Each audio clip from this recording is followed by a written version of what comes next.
Good morning, everyone. In the last class,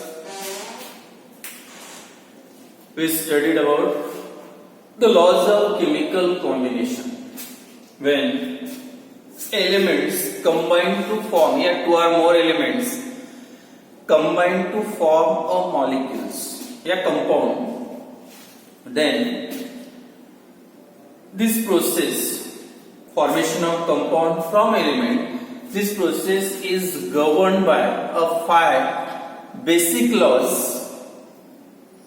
इसमें से जो शॉर्ट में मैंने एक लॉ का बताया था, that is law of conservation of मास. इसका मतलब क्या होता है?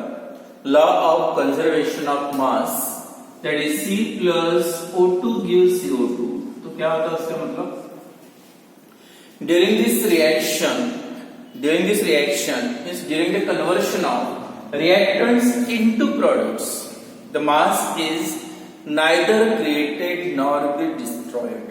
इसका मतलब जितना मास जब कोई रिएक्शन आप स्टार्ट करते हो तब होता है, उतना ही मास जब प्रोडक्ट बनता है तब भी होना चाहिए. तो मास जैसे जो law of conservation of energy का स्टेटमेंट आपने पढ़ा था, energy can neither be created nor be destroyed, it only converted from one form to another form. Likewise here mass is neither created nor be destroyed during the chemical reaction. जब भी कभी कोई chemical reaction होता है तो मास कॉन्सर्व होना चाहिए, जितना है उतना रहना चाहिए. अदरवाइज आपका वो रिएक्शन जो आपने लिखा है वो रॉन्ग है. देखो कार्बन का वेट कितना है? Atomic weight of carbon 12.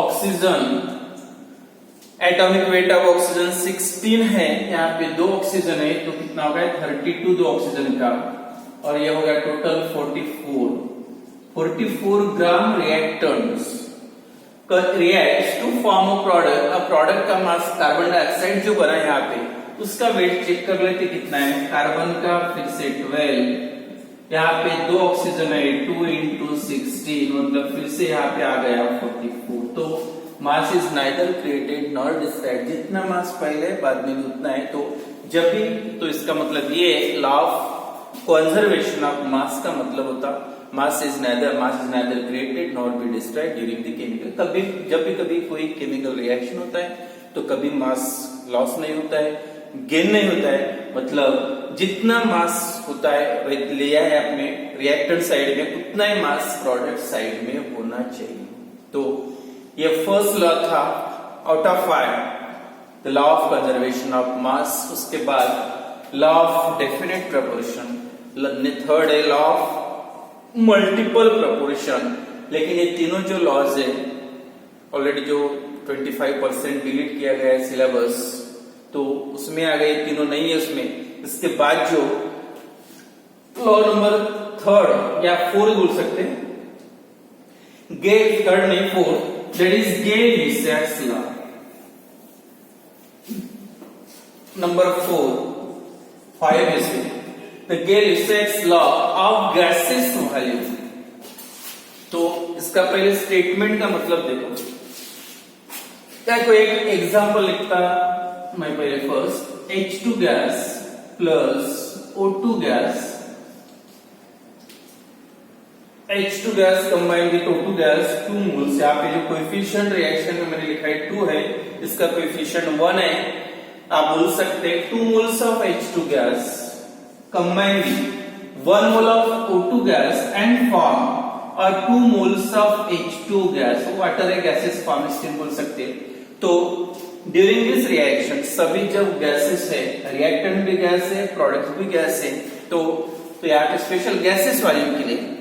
तो when gases combine or produce during the chemical reaction, जब भी कभी कोई केमिकल रिएक्शन होता है, एक तो गैसेस कंबाइन होते हैं या गैसेस फॉर्म होते हैं. यहाँ पे गैस फॉर्म भी हो रहा है और गैसेस कंबाइन भी हो रहे हैं.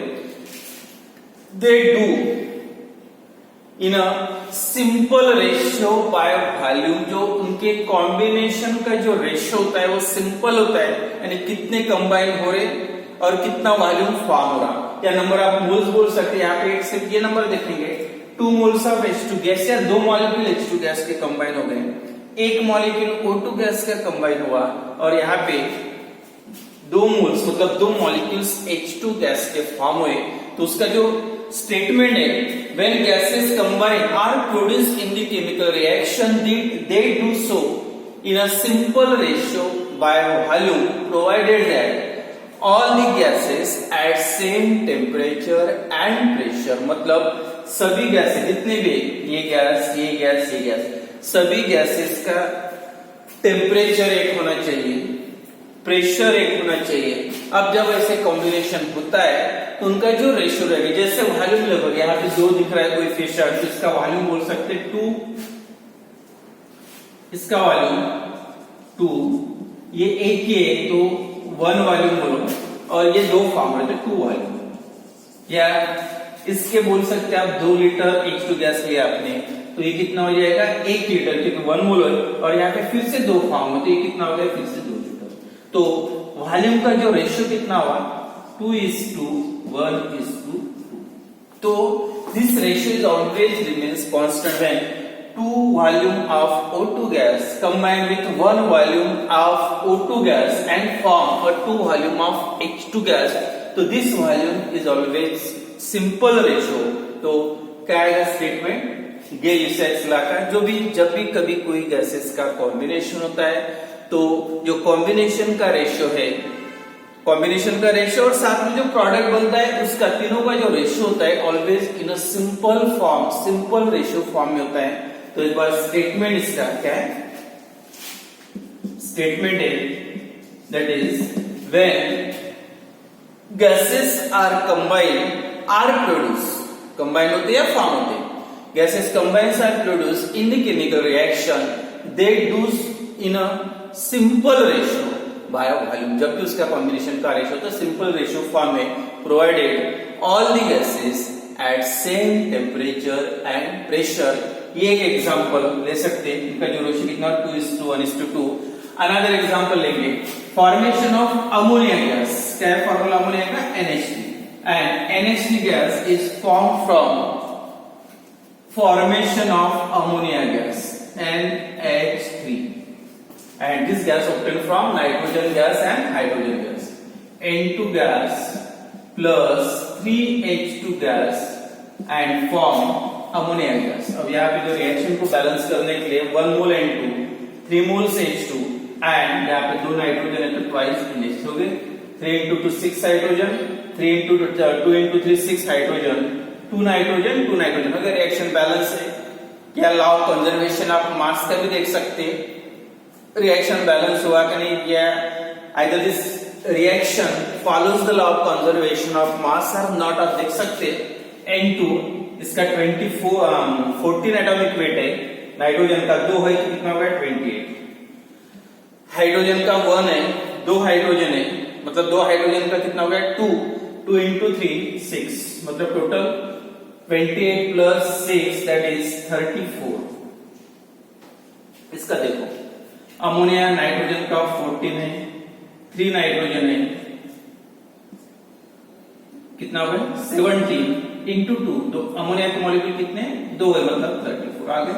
ये फॉलो हुआ law of conservation of mass, mass तो कंजर्व हो गया, लेकिन अपना कौन सा है ये रिसेंस लॉ फॉर गैसेस वॉल्यूम। तो गैसेस का जो वॉल्यूम्स होता है always in a simple ratio, कैसे 1 मोल, यहाँ पे जो कोएफिशिएंट आपको दिख रहा है 1 है, मतलब आप बोल सकते रिएक्शन पढ़ सकते 1 mole of N2 gas combine में 3 मोल्स ऑफ H2 गैस, या डायरेक्ट सिंपल फॉर्म में अभी ये भी बोल सकते, मोल का कॉन्सेप्ट आपका नहीं हुआ है उसके बाद में आ जाएगा। 1 molecule of nitrogen gas combine with 3 molecules of H2 gas and form a 2 molecules of ammonia gas। अब इसका वॉल्यूम अगर आप, या इसको आप बोल रहे 1 लीटर, तो इसको कितना बोलना पड़ेगा 3 लीटर। अब ये 3 लीटर है तो कितना होगा 2 लीटर। तो रेशियो देखो फिर से सिंपल, क्या हुआ रेशियो 1:3:2।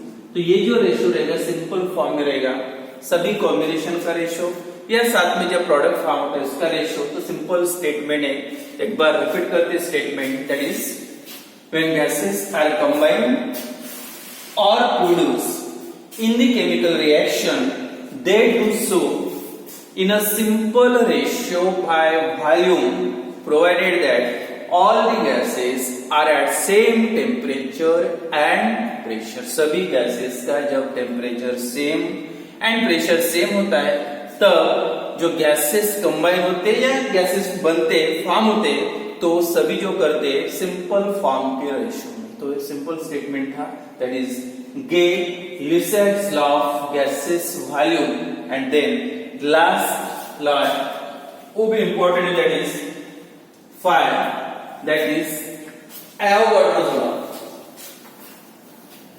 Similar है, that also related with volume, लेकिन ये ज्यादा important है.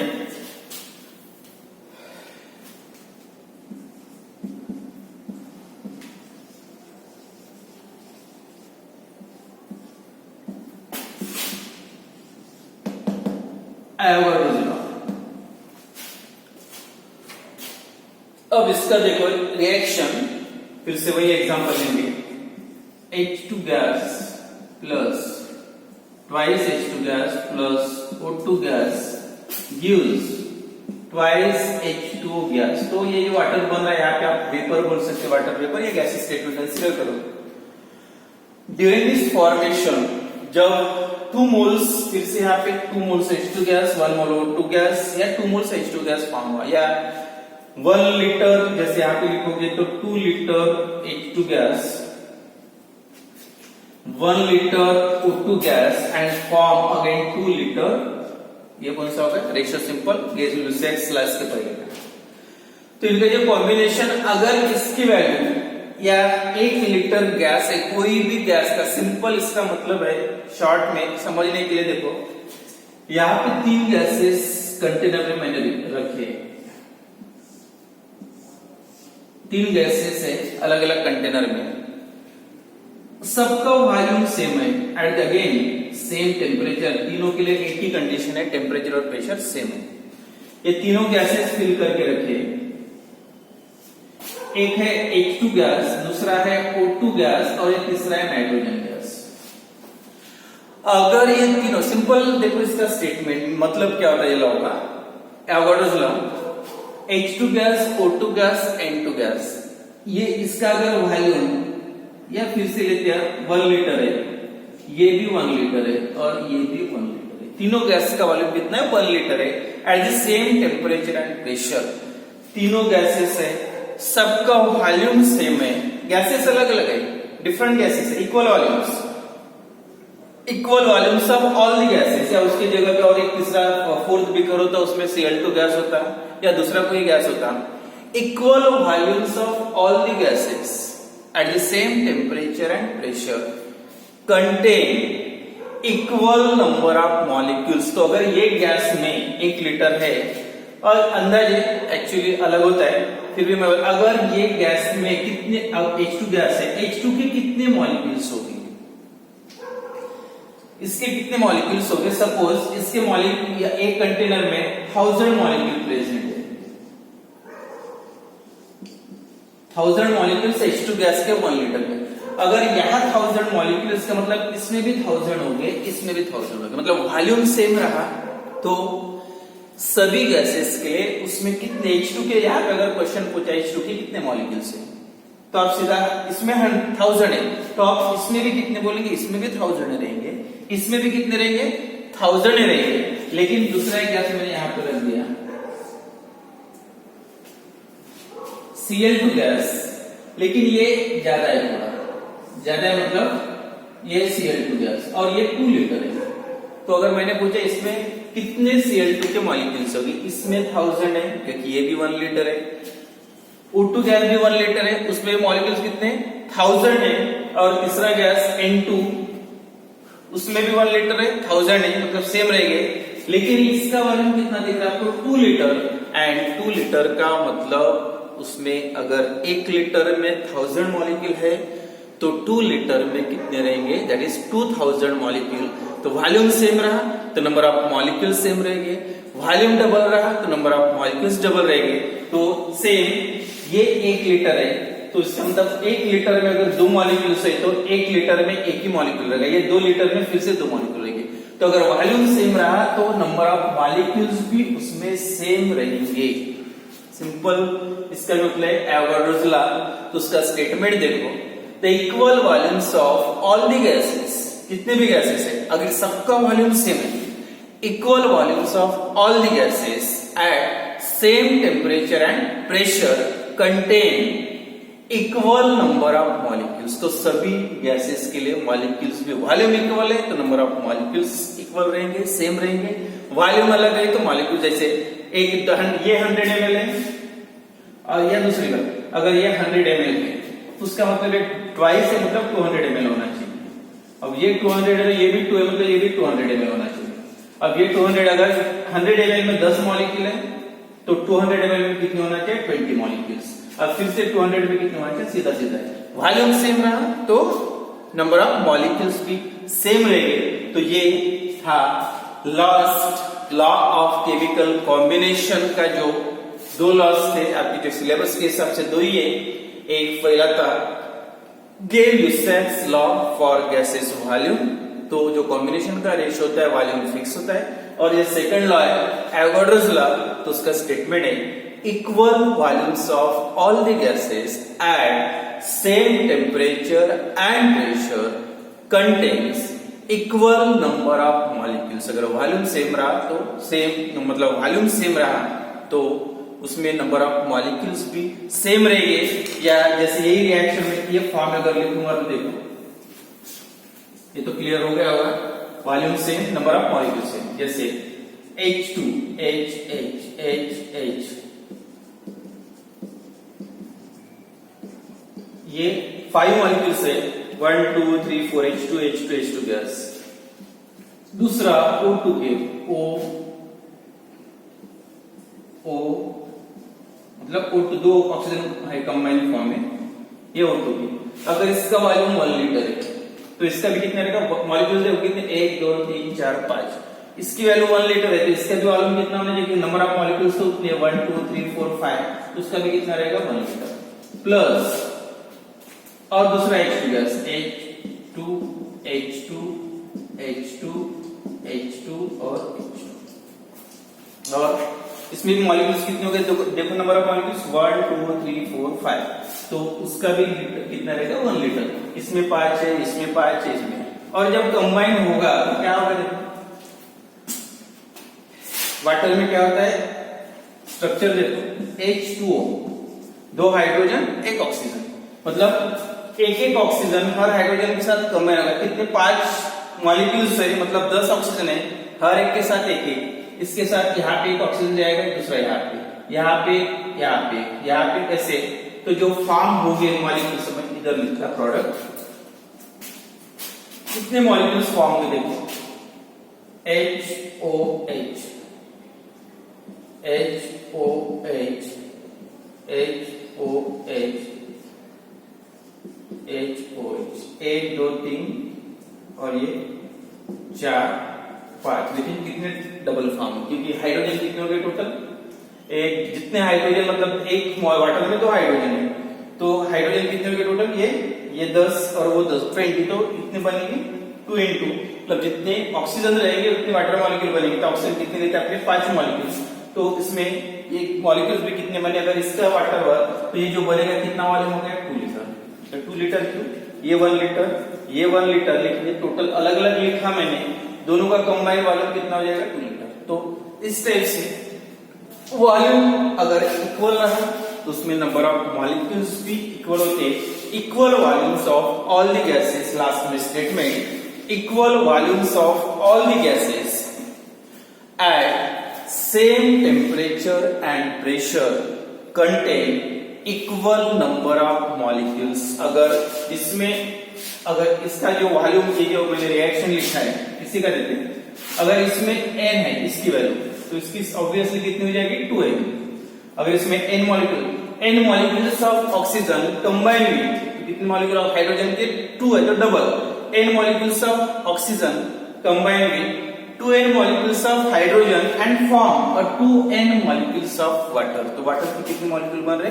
2n। अगर इसकी वैल्यू n है तो उसकी 2n रहेगी, या इसकी वैल्यू 1 है या इसकी वैल्यू 4 है तो तो इसकी कितना होना चाहिए 8, क्योंकि इसके डबल, तो वॉल्यूम डबल है तो नंबर ऑफ मॉलिक्यूल्स भी डबल रहेंगे।